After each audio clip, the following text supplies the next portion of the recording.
Hi, my name is Juliet, and this is my final project for CMN4166 Audience Research with Professor Strangelove. So I first wanted to talk about the autoethnographic project, which I took on.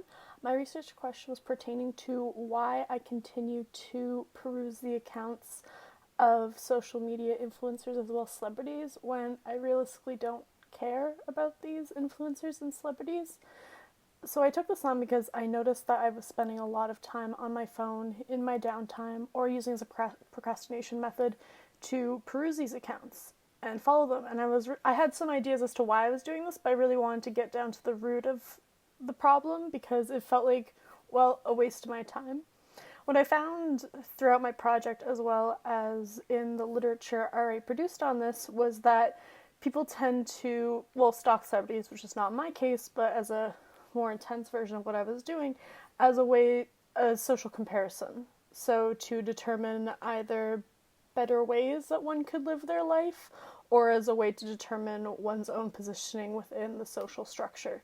So I discovered that I was kind of using these accounts and following them as a way to determine different ways that I could live my life and different things I could do, as well as to consider who I was as a person and where I stood in the social structure as compared to these influencers and celebrities. So that's really what I determined. I also found out that I have mostly negative feelings towards this act that I take on regularly, that it's as a way to seek validation and to determine who I am as a person based on my perception of these accounts, which when I read through my notes at the end, it turned out that it was always negative connotations, that even the things that I potentially coded as positive also had negative connotations, so that it almost seemed like an addiction. And it's definitely something that I'm more aware of now, especially with everything happening with COVID-19 currently.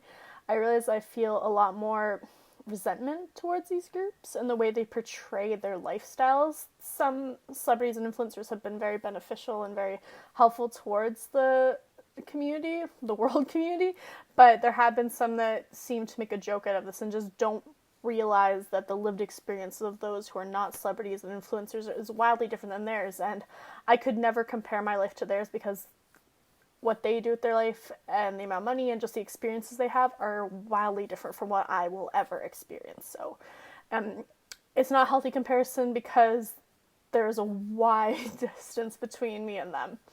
So I found that to be interesting. It's definitely something that I wish I could have developed a little further around this time of COVID, because there has been actually a lot of backlash I've noticed more so towards celebrities and influencers and how they are reacting to the situation and how they're complaining online and making these decisions as to what to post during this time. And people who are actually at the forefront of this crisis, like the healthcare workers, the grocery store, the mailmen, etc., those are the ones that are most important. And I've noticed this change, or instead of people worshiping these people, they're calling them out when they aren't providing the situation the respect that it deserves and not giving respect to those who are actually the most important people in the situation, which are not celebrities and influencers. It's the people who are working on the ground to keep everything running and keep us safe. So, pertaining to the actual coursework, I learned quite a few things. I'm very sad that our classes were cut early.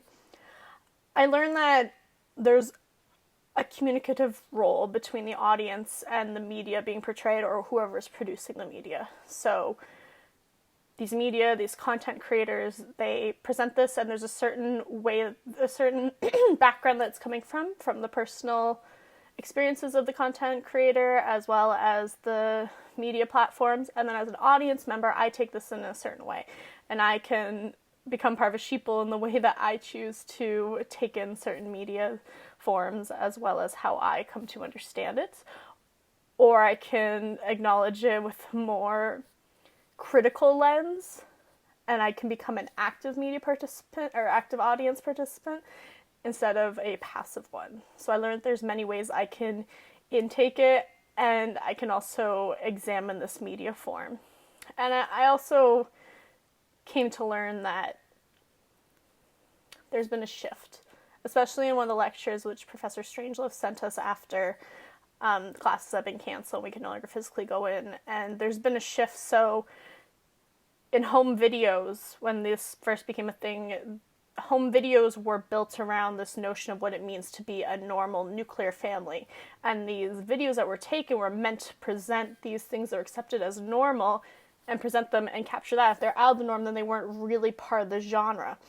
And then as internet came, it was kind of to break that normativity and to break what it means to be normal. And I found that to be interesting, that now this new norm is to break the norm, which then becomes a norm within itself.